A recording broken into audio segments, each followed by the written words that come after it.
10, 9, 8, 7, 6, 5, 4, 3, 2, Manchester 1, United have 0. reached the promised land.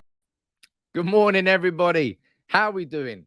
The transfer window is over, and I'll tell you what, I, for one, am pretty bloody happy about that. It was a transfer window where Manchester United fans, we didn't go into that with any massive expectation, but the hope that we might sign that midfielder that could transform the rest of our season. Alas, we didn't. Our rivals didn't really spend that much around us. I think they strengthened, but we're here to talk about the future. We're here to talk about my favourite Baldy. And yes, it is Erik Ten Hag. We're going to be speaking about Ten Hag this morning. We're going to be speaking about the fact that Manchester United's pursuit of the new manager, that is the main focus now. And you're damn right, there's going to be a lot of Erik Ten Hag propaganda here on United People's TV. I'm going to run through the latest news and updates this morning for you on Ten Hag. We're going to have a little discussion about Mauricio Pochettino.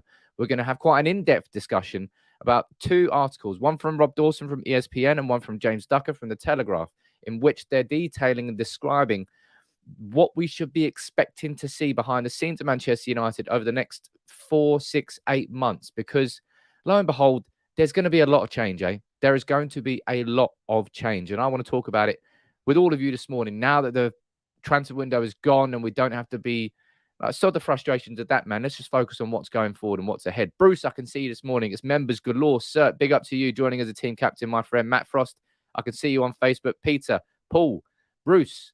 Who else we got down here? We've got Orr. We've got Ants there. We've got not actual ants. I mean, I'm sure we might have some ants, but we've also got an ant. Loads of you.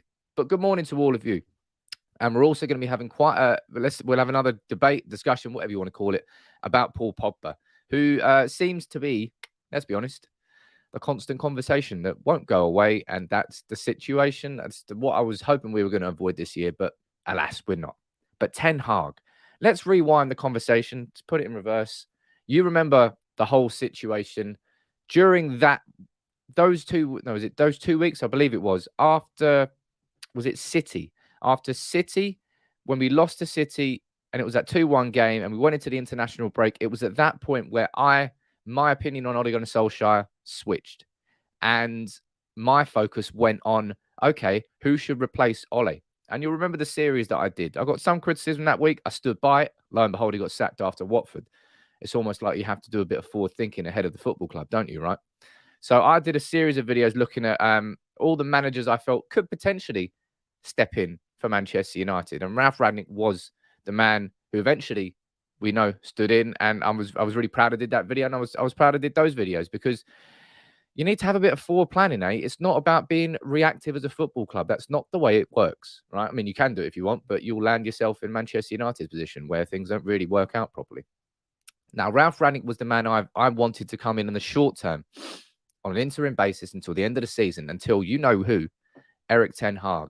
And you're damn right, I'm going to be pushing some serious Erik Ten Hag propaganda here on United People's TV. I don't even think it's a close race between Ten Hag and Pochettino. I think it's a pure, outstanding number one candidate. And if we can't get him, then it's Pochettino. But I'll get into that conversation this morning. You let me know, as you always do, in the comments, what do you think about Ten Hag? What do you think about Pochettino? If you want to interact, fire in your questions. If you'd like to support the channel, drop a like on the video. Subscribe to United People's TV. If you're new in town, fire in a super chat. Do whatever you want. Let's have a nice, good conversation this morning because, yeah, after the frustration at the end of the window, you saw my video there. After everything that's developed and unfolded with the ongoing case with Mason Greenwood that's really shocked us all to our core, and not just as football fans, as actual human beings with real empathy as to what is going on. That's the last I'm going to say on that. We know that there was an update yesterday from the Greater Manchester Police in terms of the fact that Mason Greenwood was rearrested on further charges. And we'll leave it like that until there is an update. I may do a video. I was thinking about this last night. I might do a video based purely on facts, on what we know, and just to try and really help people understand. Because I've got a lot of feedback from the video I did on the Greenwood situation. I thought long and hard about doing it. I didn't know whether I should do it or not. But I did it. And the feedback I've got, I'm glad I did do it. But as I said, and I've said it, maintaining that video, please don't all get rowdy in the comments about it. Mods, you have permission to ban anybody who gets over the top in that situation. Just leave it to one side for right now. Let the police do their job, and then we'll speak about it after it's all done. But for Ten Hag and for Manchester United and what we can talk about now, and we can talk about baldies, because Man City have had the best baldy in the world, Pep Guardiola. And I'll tell you one thing about this Ten Hag situation, right? Because if we go and we take a look at the news here, it's from Jonathan Schrager yesterday, saying that Ten Hag is on the shortlist of candidates for the next Manchester United managerial job. And if we go over here and we take a look, mate, the bookies know everything. The bookies have always got their inside jobs, and they have Ten Hag down as the easy favourite ahead of Poch and Rangnick. And they've still got Brendan Rodgers down as fourth, which is a bit mad. I don't know why they've still got him down as fourth. But you'll remember that I did a video, what was it, last week, week before? I did a video on the shortlist for Manchester United's managerial position. And there were 4 names on that list. That was Erik Ten Hag, that was Mauricio Pochettino, that was Luis Enrique, who's the current manager of Spain and will be going to the World Cup with Spain. And also, there is who was the fourth? Julen Lopetegui, who is Sevilla's manager, who is now managing Anthony Martial. It'll be interesting to see how they get on. They're the 4 names on the list. And we all know, of course, who is the 5th name on that list? That's Ralf Rangnick. So there's 5 names on this list right now, which is a short list for Manchester United. And for me, looking at it, there is an easy candidate to choose from. I don't even think it's an argument to particularly that needs to be had. Mauricio Pochettino. I mean, we can have a conversation here. Gibak, you've left a comment about Poch saying Poch will be let go by PSG in May, served on a platter to the Glazers. Thoroughly second grade. It's actually difficult to not win with PSG, and he's achieved it. I'm going to be doing a there's a tweet I want to pull up on Pochettino. But when it comes to Poch, if you watched my interview with David Lyons, of course you did. What else are you going to do in that day? Jeez, nothing else to do, apart from lots of things. It's very clear that Sir Alex Ferguson is the man who really has been pushing, but he was a big advocate of Pochettino. He was a big advocate of Moyes, and the club listened. He was an advocate of Ole Gunnar Solskjaer, and the club listened. It strikes me that I don't think the... Let me know what you think about that in the comments below, because that is something that we have to have a conversation about. What sort of influence do you think Sir Alex Ferguson may have on this decision? It's a question that I asked David because I felt it was quite a pertinent, important one. Because Fergie was involved in Solskjaer. Fergie was, of course, involved in David Moyes. I don't personally think he's going to be hands-on. After everything that happened with the brain hemorrhage and the year recovery he took for that, and then the year and a half after that happened because of the pandemic, he's lost a lot of time. I believe he's going to be focusing on himself and doing what he's doing there. But United, of course, will still listen to him. And if United listen to Ferguson, Mauricio Pochettino will be Manchester United's next manager. But in my opinion, I think that would be a mistake. And as I said, I suppose I'll be completely honest here, right? You're not particularly going to get a massively balanced view on United People's TV in terms of who our next manager should be. I really genuinely think there's only one candidate. And I will be bringing up some negative propaganda here for Pochettino. I try to be as balanced as I possibly can. But when I look at these candidates and I look at Poch and I look at Ten Hag, right? Once upon a time, I think you're probably looking at before we got Mourinho in. That was the time when if we had got Mauricio Pochettino, I think we would have got the best of Pochettino. I think if he had come in at that point, that was when he was smashing it at Spurs. He wasn't getting the sort of money and support that he needed from Daniel Levy and Spurs, and they missed out on the chance to win the league. Had we got Poch then, I think it would have worked out perfectly, right? But since then, I don't think that is the case whatsoever. I think the Poch now that Manchester United could be getting in this summer is not the Poch that we could have got back then. And this, for me, is why there's only one candidate, and that is Erik Ten Hag. And I'll explain it now, I suppose. What Man United have not done post-Fergie is we've never got a manager, right? We've never got a manager who's in their peak, in their prime, or on the way up. If we run through them, David Moyes was was like a 64-yard field goal attempt by Fergie. Had it worked, he would have been hailed as the god. But the reality was the odds were against him. And Moyes made it impossible with all of his decisions that he made. Then we got Louis van Gaal, a man who, yes, he had just taken Holland to third at the World Cup unexpectedly, but he was like 70 plus. His best years were behind him. He was a teacher, but he was a man stuck in his own ways. He was not a man on the way up, this up-and-coming manager who's going to change things. No, that was Louis van Gaal. Then we got Jose Mourinho, who we all knew was past his best, who we all feared was going to be that Jose Mourinho that blew up after 3 seasons. And lo and behold, Jose Mourinho blew up after 3 seasons. He didn't win the league. He didn't win the Champions League. He won the Europa League. And he won the League Cup. But Mourinho was past it by the time he came to Manchester United. And then we go on to Ole Gunnar Solskjaer, a man who we allowed to learn on the job. A man who, after the damage that Mourinho had done in the state that he left our club in, it was an appointment that a lot of us got on board with. And after the 3-month period at the start of it, we all knew that the contract was given to him a little bit too early, of course. But if we're looking at these, right, that's what I'm saying. Moyes to Van Gaal to Mourinho to Solskjaer. At no point with any of those managers have we gone out and got the best manager who's on the way up, who you know that he's got his best years ahead of him, has had an excellent track record to that point. And that's what I'm talking about with Mauricio Pochettino. Had we got Pochettino in before Mourinho and instead of Mourinho, I think we could have had that upward curve with Poch. I don't now think that's capable with Poch. Having a look, I mean, look, he's not done particularly well at PSG. PSG is a very, very tough job. But yeah, this is something that's sort of lambasted at him. Obviously, he won the French League Cup last year, but he's just got knocked out of the League Cup this year by Lille, I think it was. Was it Lille? Was it Lens? Can't remember. Anyway, lost out on the league last year to Lille on the last day of the season. Champions League, it's just not worked out to them. Oh, it was Nice who knocked them out. Yeah, it says it right there. Open your eyes, Sam.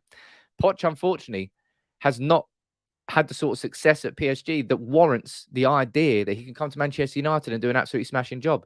Gungshi, what are you saying? We've made so many bad appointments since Fergie left. We can't afford to do that again. They have to get this one right or they're screwed. They absolutely do. And the reason this one feels...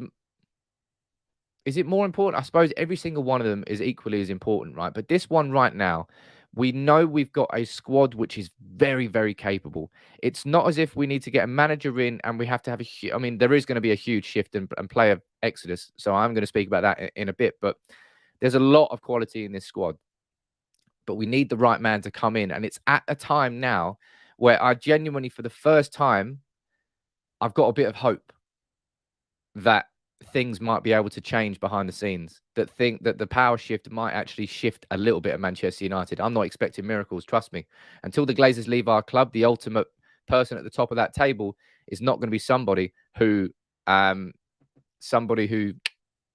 helps Manchester United in any way. Now, of course, this is my opinion. So you might disagree with this, and you let me know in the comments what do you think I'm being harsh on Poch? Do you think I'm being wrong to just say Ten Hag? Hey, Sam, he's only done it in the Dutch league. It's the Dutch league, man.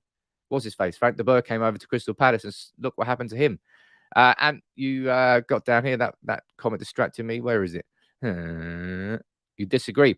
You disagree. PSG is a tough job. It's a joke of a league. He has a team with a collection of some of the best players in world football. I mean, exactly. Well, you don't disagree with me. But you're saying PSG might be tough, but managing United would be tougher 100%. It depends on how you define tough.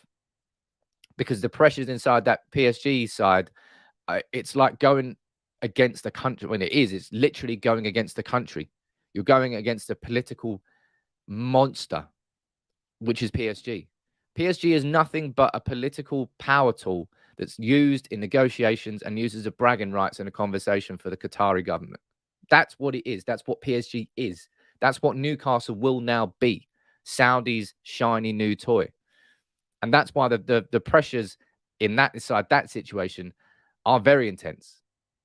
And I just don't think I've seen anywhere near enough from Mauricio Pochettino to even have a conversation now, in my opinion, as to whether he'd be the right person for Manchester United.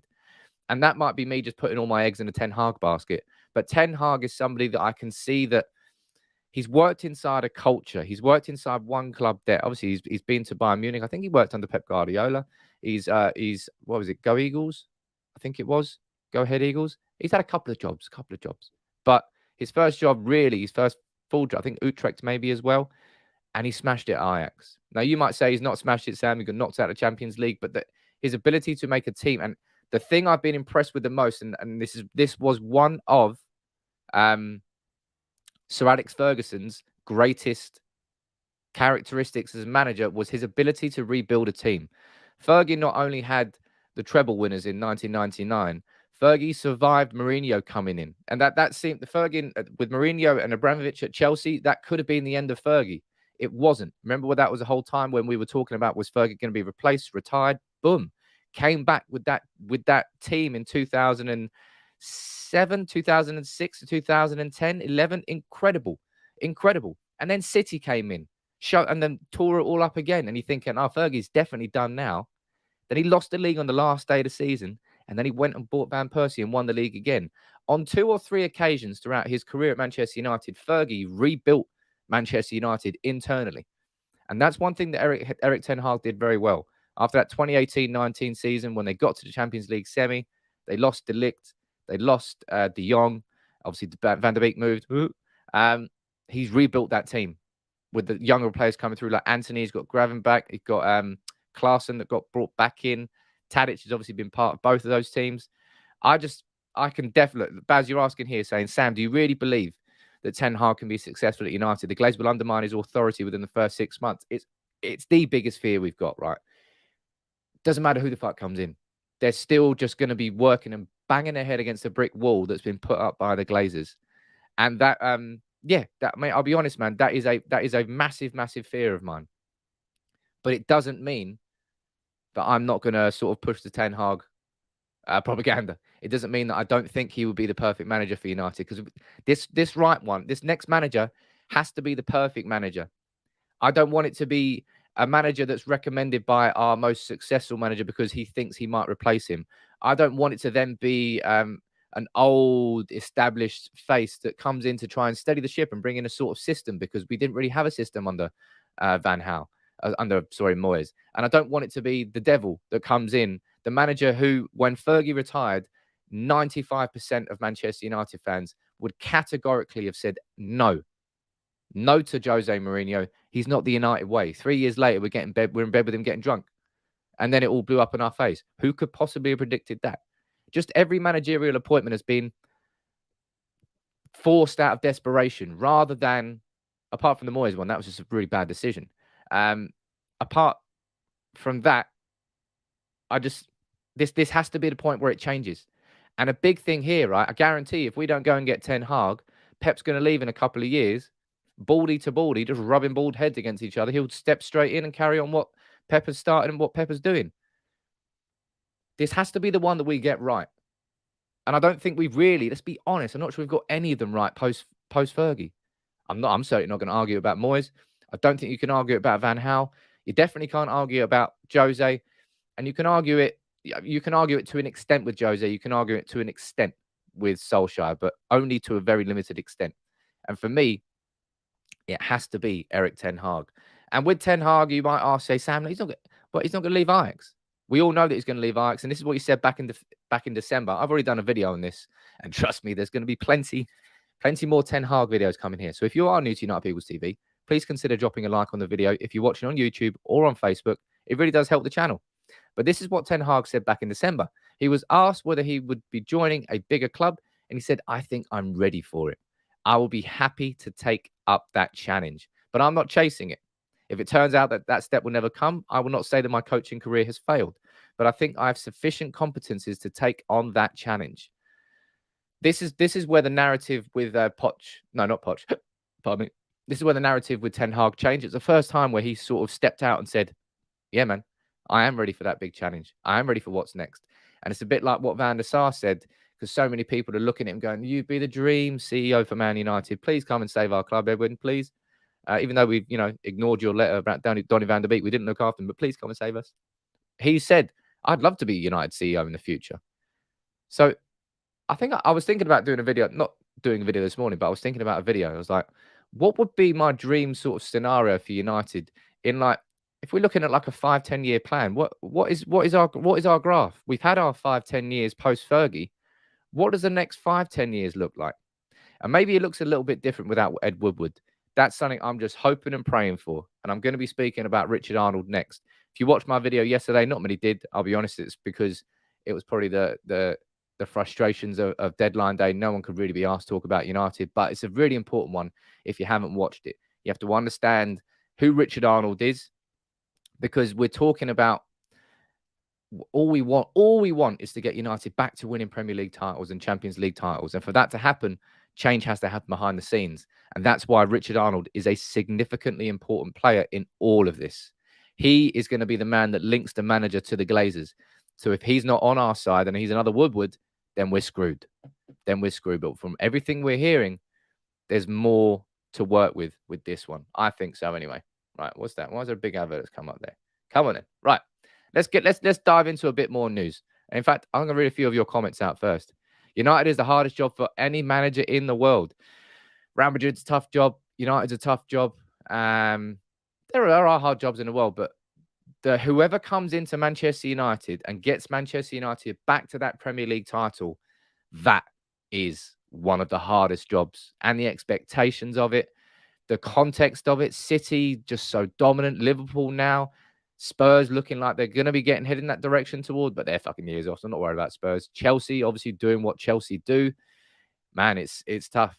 Jonas, you're not sitting on the fence there, my friend. You're saying Erik Ten Hag at Man United. Hell yeah. Paul, you're saying Poch has done well in the Prem with an average Spurs side and a few star players. So I think he's done well. So I think he would do well with a fresh United squad. Now, I'm not saying that Poch would come into Manchester United and would be a failure. I don't quite think that. But do I think he can bring the sort of success that this next manager is required to do at Manchester United? I'm unsure. And I would back Ten Hag to bring that far more than I would back Pochettino. That's what I think anyway. Klein is saying, Sam, we all want Ten Hag because his commitment to growth in youngsters. Obviously, that's a big thing. I mean, it's the Ajax way, right? Ajax's business model and club is built on the fact that their academy is so brilliant. It's so fantastic, and their ability to just keep churning out incredible players. He's saying, but he needs cash to do it as well, and club support. If we have Ralf with him working in the long time, we'll be unstoppable. Imagine, and that's a big thing about all of this as well. Ralf is obviously going to be considered one of the potential candidates for the job. And if we go on to win the Champions League this year, then I think it's probably a conversation we're going to have, right? I don't think we will win the Champions League, but I'm saying hypothetically we do. But Ralf going upstairs, and he'd be a proper football director.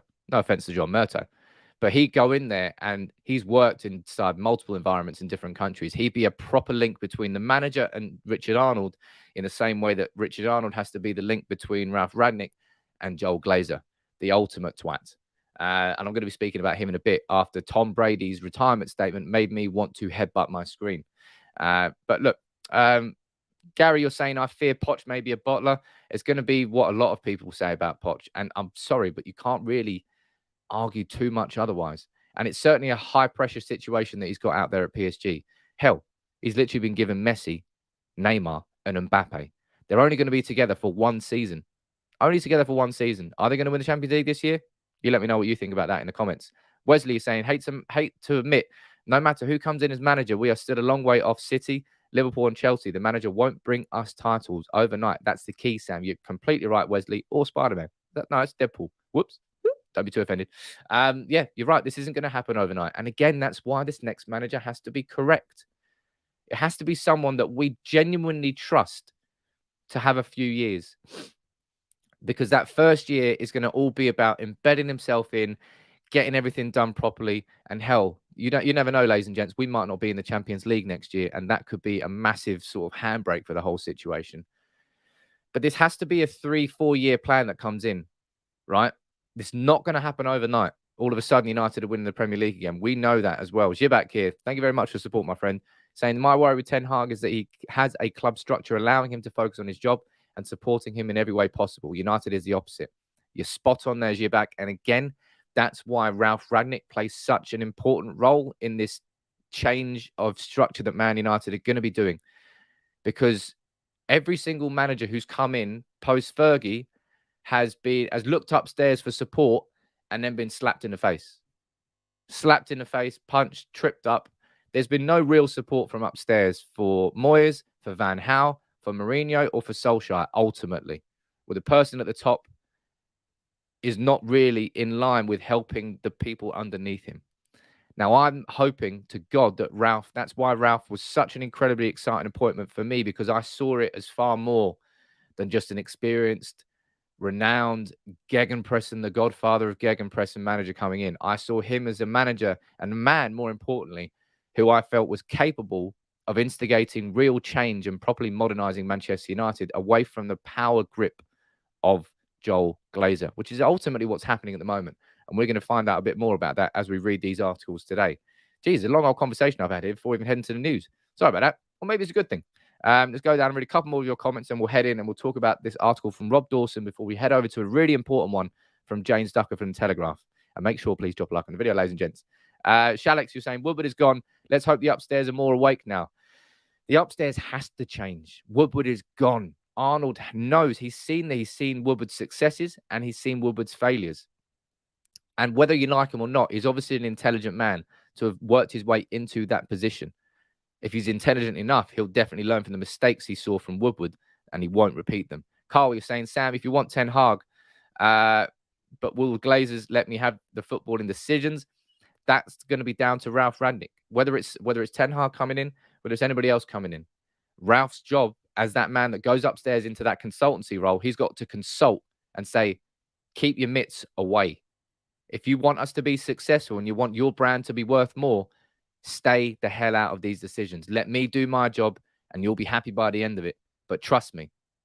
And I don't think he had that from Ed Woodward because Ed Woodward couldn't do that. He didn't know what football was. He'd rather watch rugby union than watch a football game. And the same can probably be said about Richard Arnold. But Richard Arnold, as we've seen from multiple sources, constantly saying he's going to delegate football decisions away from himself. And that is huge. That's huge. Right, let's head over here now. Manchester United have asked Paul Pogba to delay his decision on his future until a new manager is appointed. And I've gone down here, as I always do. Don't say I don't treat you well. I've gone down here and I've highlighted all the key points in these articles, so you haven't got to waste your time. But yeah, apparently we're asking Pogba to delay his decision on his future. We go down here. Apparently we're asking Anthony Martial to delay his decision and Donny van de Beek. I'm bored of Pogba, man. Just get Pogba out. Simple as that. I can't be asked with it anymore. Seriously, I can't be asked. But at the same time, no. In fact, no. Look, you really think I want Man United to be like bending over and say, Paul, please wait. Paul, just wait a little bit. Honestly, we might be getting a new manager in. That's exciting. It might be somebody you like. Ooh, fuck it. If he doesn't want to play for United, what's the point in this? What is the point? Why are we begging Paul Pogba? Jeez, I'd be even annoyed. I'd be annoyed if we were begging Cristiano Ronaldo. But Paul Pogba, same as anybody else inside that team. I'm not sure there's anybody inside that team that we should be begging to stay. And we've rolled the red carpet out. Now we're putting up golden banisters and we're going to get a floating hoverboard, a cloud for Paul Pogba to sit on before he signs a contract. I'm not sure what he wants. Seriously. But look, go down here and sources have told ESPN that Mauricio Pochettino and Erik Ten Hag are on a 5-man shortlist for the job. Or you're saying Bruno. Yeah, Bruno's someone I'd probably beg for. I love Bruno. But that's because of the impact he's had on our club. Wow. Poch and Ten Hag are on that shortlist, 5-man shortlist. As I said, it's the 5-man shortlist.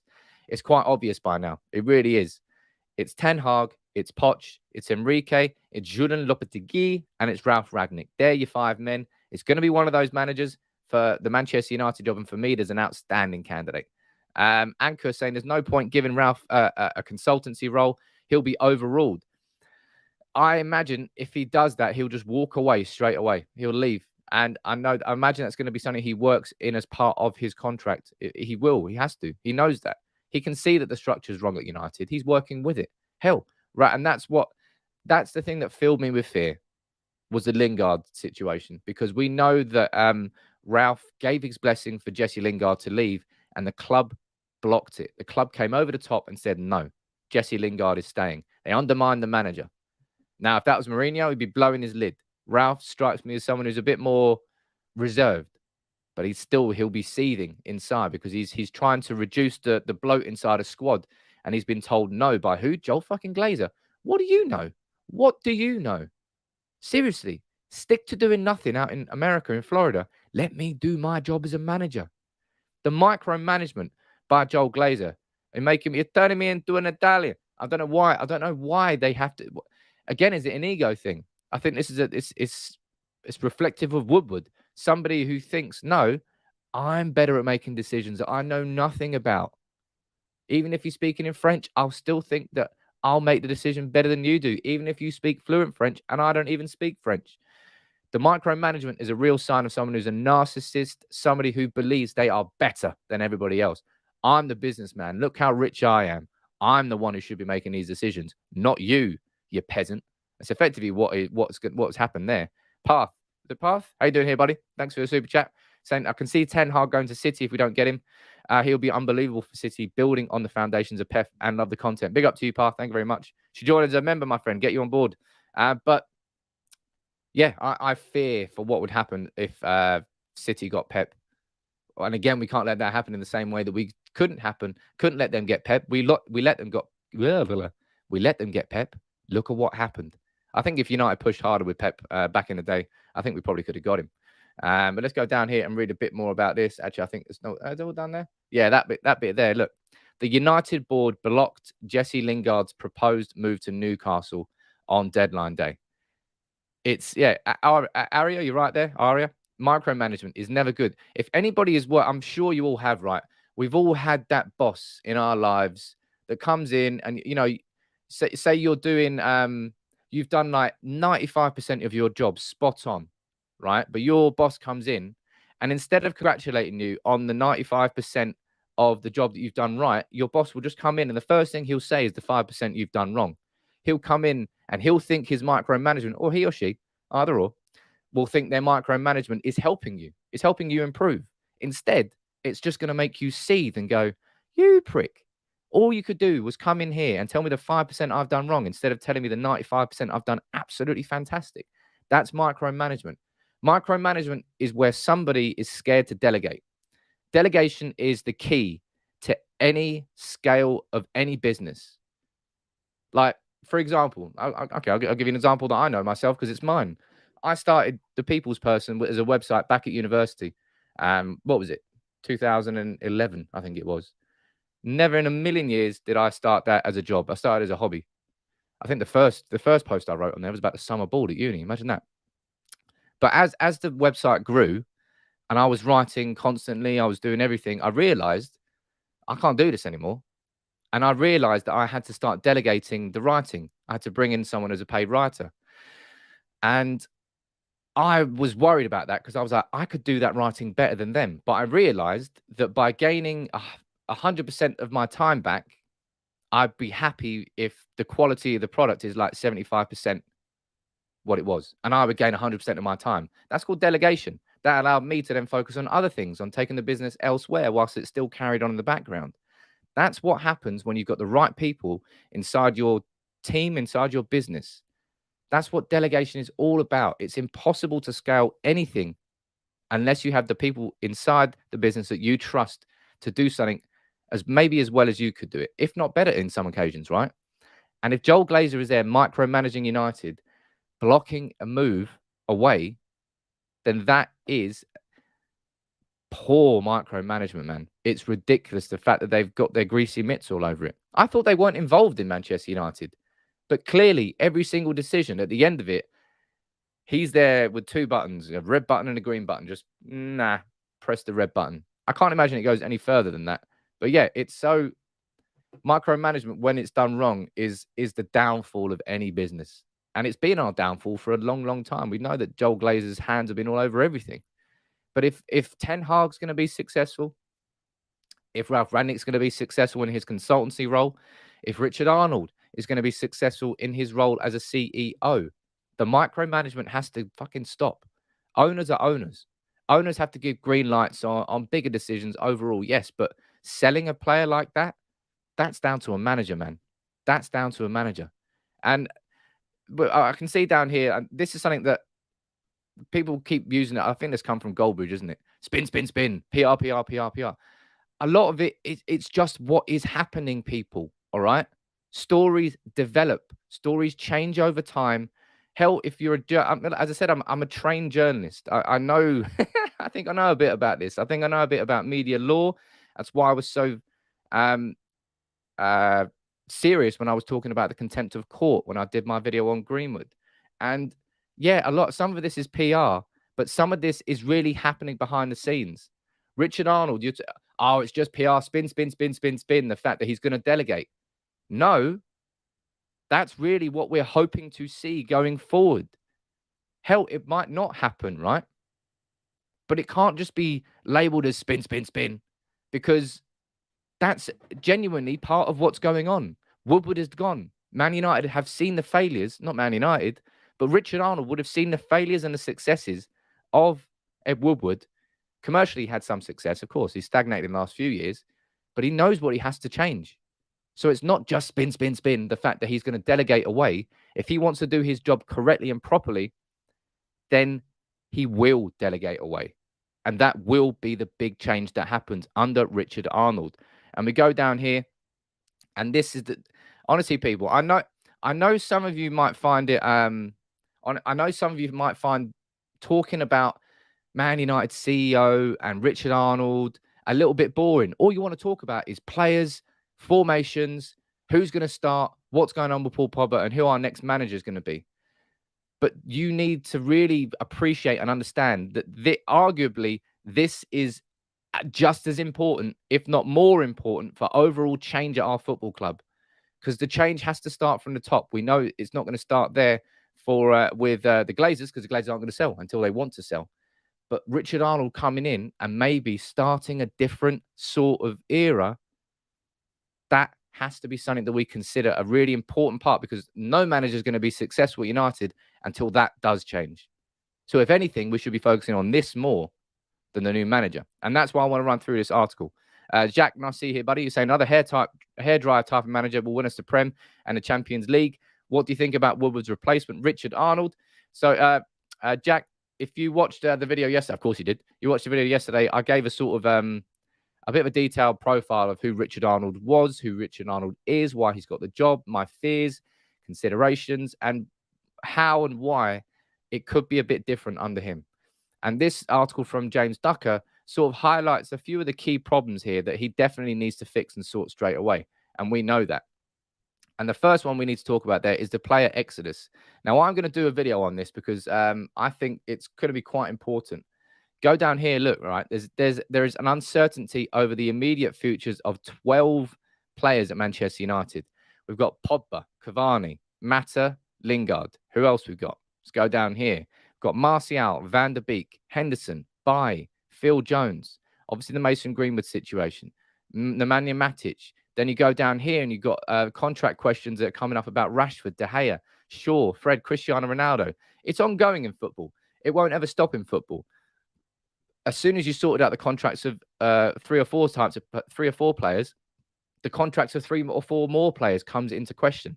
That's why it was such an utter clusterfuck from Ed Woodward to try and manage all of that and manage football things at the same time, as well as managing all the business things. There is quite simply too much. How Fergie managed this for that long on his own. I mean, of course, he had David Gill and he had, was it Martin Edwards before? Fergie was a master of his own craft, a real genius that really, I would argue, probably won't be replicated. So for anybody to expect another Fergie, it's just that it's never going to happen. And player power has changed dramatically since Fergie retired. I'll tell you what, Fergie got out of the game at the right time, because he would have probably thrown boots at players every single week compared to what he had to deal with. And yeah, it's made it far, far more difficult for football clubs to manage their football clubs. And Man United haven't moved on like that. So contracts, Richard Arnold's got to sort that. This is a crucial one. This is crucial for Manchester United. Woodward felt that Manchester United got a better handle on recruitment in the last few years. I would kind of argue that to an extent. It felt like United knew what they were doing in the market. They went after their targets and they got them. But I don't think we were particularly accurate with all of them. I think we acted better. I think we negotiated better. Did we make the right decisions, though? That, I think, is questionable. You go down here, and this is the big thing I'm saying there. And this is not spin, spin, spin. This is quite literally at least a 6 different reliable, reputable journalists across the Times, the Telegraph, Sky Sports, all saying the same thing about Richard Arnold, right? And that, you might come back and say, Sam, that's exactly what PR spin is. Seriously, peeps, understand some sources are correct, okay? And when you see it in 4, 5, 6 places, it tends to tell you that something's going on. And maybe it's just coming from the club, and this is just what the club wants us to hear. And we're all pawns in their PR game. I think that's true to an extent in sometimes, but not all the time. And this is not one of those occasions. So that's why I get annoyed when I say it's just like labeled as PR spin, because it's not. I think it's foolish to just do that. Arnold is promising to give greater autonomy to football director John Murtough and technical director Darren Fletcher. And this is something that we know we need. This is one of the crucial things that has to happen. That delegation down to Murtough, Fletcher, and importantly, Ralf Rangnick when he comes in. And then for those 3 to give delegation down to Erik Ten Hag to make the decision on what players he wants inside his squad. Now, they're going to do their jobs in terms of recommending players and say, look, we've taken a look, X, Y, Z. We know that these would fit your system, right? We've got Baz saying, as The Athletic reported a similar story. David Ornstein's reported it. Laurie Whitwell's reported it. James Ducker's reported it. I believe Paul Hurst has reported it. Are they all wrong? Maybe they're all wrong. Maybe they're all wrong. Maybe this is just PR spin and we know what we're talking about, but probably not. This always blows my mind whenever I read it. Manchester United have only sold 8 players for a fee of at least £10 million since 2013. And I believe Daniel James was like our 3rd or 4th most expensive ever sale that we got. I think Di Maria might have been top. We just do not sell players. And this is down here. This paragraph sums up United to a T. At Old Trafford, Manchester United players are allowed to grow stale. And it has been one of the reasons for dressing room unrest this season.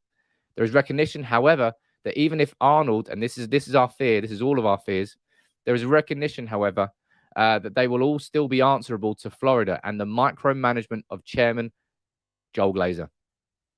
The people in the UK are reasonable, but they put it to Florida and the answer is no. Deal by attrition is how negotiations are often described. Given the pressing need to be agile in this summer market, that has to change. And this is where the greasy mitts need to just stay out, man. Just stay away. I know you can't stay away because obviously if you're going to be asking to spend 40, 50, 60, 100 million on players, you're going to need the blessings of the owner. That I understand. But that's when the owner comes in. It's not about choosing what players. It's not about being involved in the negotiation process, is it? There has to be a line. There has to be a line. Or you're right there saying, look, Lukaku was the most expensive sale. But yeah, we really have not had that many expensive sales over the course of how United have operated for a long, long time. Exactly that. United players are just allowed to grow stagnant and stale. Serie A used to be the retirement home of footballers. I'm pretty sure Manchester United has become the retirement home of footballers. Matter? You can stay, mate. Come on. You're a good bloke. Yeah, go on. There you go, buddy. Go have some pillows. Make sure you're nice and comfortable. Phil Jones, we've got you. You got your 10 years. Lovely. Nemanja Matic, come on. Sign a new contract. I love you. I love you, Nemanja. We've done it for a long time. Rarely do we. Maybe it's, I don't know. We don't sell players who are like Anthony Martial right now. We could sell him for like 30, 40 million probably. I would argue. I'd definitely argue he's worth that. Instead, we're loaning him. We're saying, I don't know. Martial would be a player that a lot of football clubs would want. But we're holding on to him. Same with anything. Jesse Lingard, odd. And when it comes to the Glazers, this statement from Tom Brady made me want to hit my head. This one down there, last paragraph at the bottom.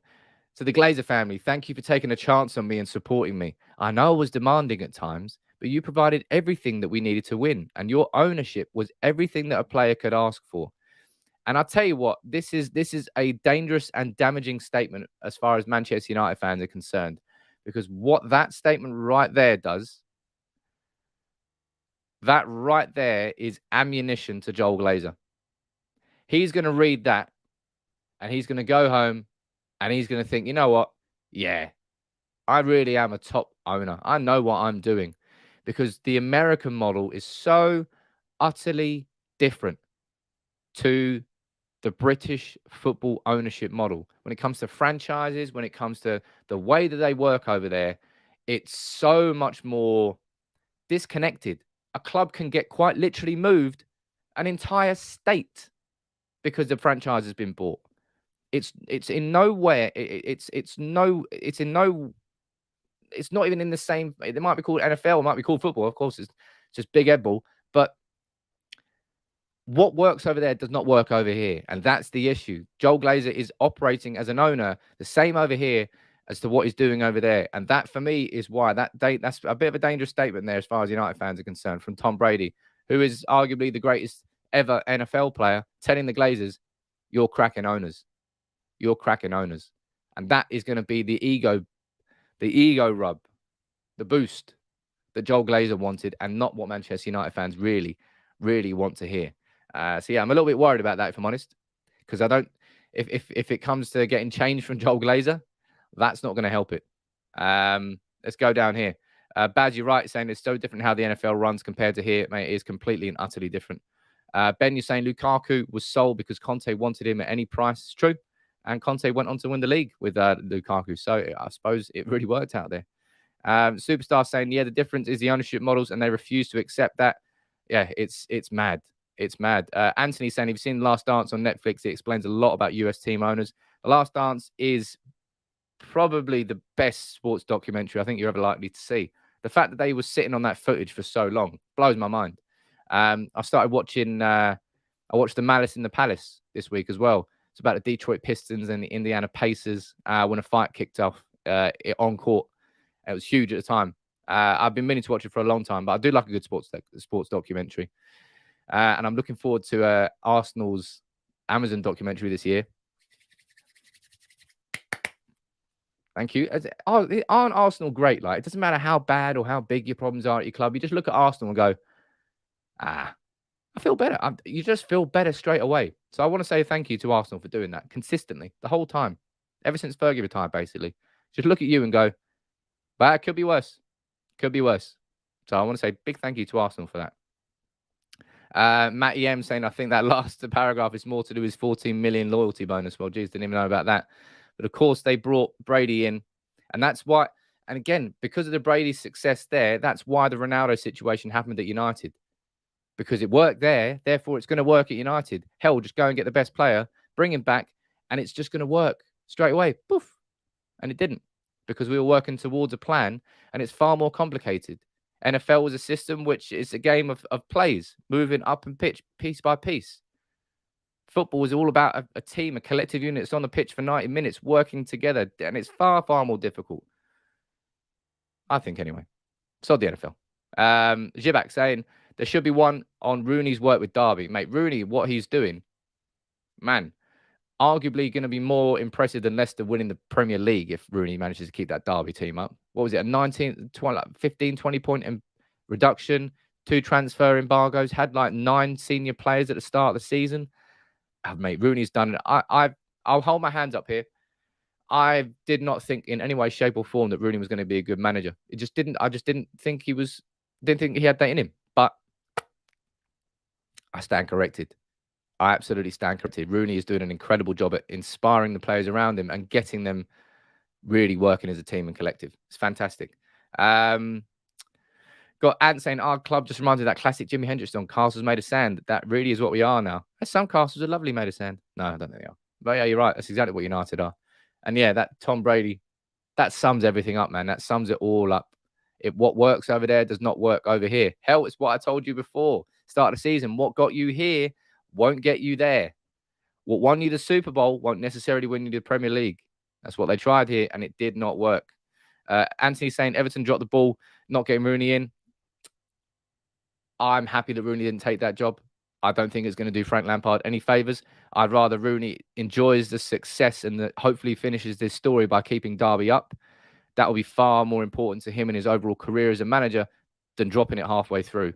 And again, all credit to Rooney for doing that. He turned down all the advances from Everton. His boyhood club, man, would have been perfect for it. On paper, there were so many reasons why he'd go there. He said, no, I've got a job to finish at Derby. And big up to Rooney for doing that as well, man. Big up to Rooney. Jack, you're saying Arnold is another puppet for the Glazers who just want profit. Look, I have that same fear, Jack. But I'll tell you what I'm going to do is I'm going to hold on to any positives I can see and I'm going to push them. I'm going to push them and make them as loud as possible so we keep making the right noises because we have to do whatever we can. And if protests aren't working, whatever we can do. And I think Richard Arnold changing and forcing that delegation is such an incredibly important thing that we need to get right. I just hope it will happen. What the Bucks did was bring in an all-time great manager. I'm sure they're trying that here too. Yeah, there is. He's bald, he's Dutch. He's called Ten Hag. He will be an all-time great manager. Mark Davies. Sam, I think in the future, United will be winning titles. I can't wait to see that again like Fergie days. I love my club. Big up. We all love United. And that's what it is. Doesn't matter what happens. Doesn't matter how disappointed you are. Doesn't matter how frustrated you are, how bad it gets. You're not going anywhere. We're all here as United fans, and we all want to see us holding that Premier League title again. And I tell you what, the Premier League is so hyper competitive now that it's tough for us to get back on top. Shushanth here with, I would say, probably the worst comment of the week. No offense to you, Shushanth, but I had to say it. Rooney instead of Ten Hag. I think I might just cry, curl up into a ball, and watch Disney films. There's absolutely no way that I would bring Rooney back to Manchester United right now. Oh, look, you're not the only one. Keith saying, what about Rooney ahead of Ten Hag? People. Park it. Come on. If so, it's the exact same thing as bringing Solskjaer in, if not worse. No, probably not. Just the exact same thing as bringing Solskjaer in. So I don't think we should be doing that. And saying, Sam, can you do a video on how far we are behind in terms of facilities, top staff, and coaching? I would do that. And if anybody wants to help me with that one, I'll probably need some help on that because that will be a hell of a lot of research. If anybody likes to be involved in that, I'm happy to do a video on it. United Kids Wife, you all know the flag by now. Kunal, there's a couple of... Keep firing in your comments here. All the members, all the non-members, fire in your comments for a couple of minutes. I'll read a few of them out. What are your views on a Pogba U-turn? Do you think we need him and his agent's noise in progress? Kunal, I'm done with Pogba. I want it to be done. End it quick. Leave the club. We'll move on. Damn, it was bad that we lost Paul Pogba twice. Park it like that. I can't be asked with the Pogba situation anymore. And the fact that the club is effectively twerking for Pogba to sign that contract. Just accept that you're ballsed up. Just accept that over the years, you've sort of let Pogba down with the false promises that we were going to be the team to beat again. And I know that Pogba's got fair frustrations, but look, I can't be asked for it anymore, man. Seriously, done. Game, set, and match. Game, set, and match. Let's go up here. Paul saying, how do you think we'll do in the Champions League? I'm excited. I'm excited here about the Champions League. I don't know what to expect, but I'm going into that game against Atletico Madrid with more hope than I am with any other game. Because what if? What if? It's knockout football. There's only, 2, 4, 6, is it 7 games? Round of 16, quarters, semis, final. There's 7 games, 7 90-minute games. If we turn up and we turn it on, hell, there's no reason why we can't win it. No reason why we can't win it. Is Ten Hag coming, Christian? Yep, he is. I've just asked my mystic ball. But look, I'd love for Ten Hag to come. And you're damn right you're going to get a lot of propaganda here on United People's TV. So before I wrap up, would you please, if you would, drop a like on the video and subscribe to United People's TV if you're still new here. I've enjoyed this show this morning. We went in depth. We talked about Ten Hag, Poch, why I don't really think Poch is the right person. We spoke about Pogba, Arnold. We spoke about this idea of the PR spin. Ladies and gents, try and focus on Richard Arnold's work and what he's doing behind the scenes. Consider that just as important as Manchester United's pursuit of a new manager because they're intertwined. The success of Ten Hag very much relies on Rangnick going upstairs and being able to do his consultancy role properly. It very much relies on Arnold going in and doing his delegation job properly as our new CEO, letting the football side work as a separate sphere. Corporate, football. 2 separate parts of Manchester United that have to become separate under Richard Arnold. And if he does his job properly, I think he will be. Just fingers crossed, Dave. That's what I need. That's what I want. That's what I desperately need. It doesn't matter what Tom Brady says about the Glazers. The Glazers are crap owners, horrendous owners, leeches who need to get the hell out of our club. I don't care what they went out there. It doesn't work here. But look, thank you very much for all joining in this morning. It was a good show. I enjoyed that one. Feeling a bit better. I didn't cough once. Nice. Come on. That's what you want, people. So drop a like on the video, subscribe to United People's TV. Any video ideas, my DMs are always open if you need me. My DMs are always open if you want to speak to me about anything. My DMs are always open. All right? You know that by now. At @SamPeobles_ on Twitter and at United People's TV. Until later on today, I'll do another video today. Not sure what on, though. I'll think about it. I'll do it on Ten Hag. No, you're not. Anyway, you'll see later on. But big up to everyone. Thanks for all your support, as always.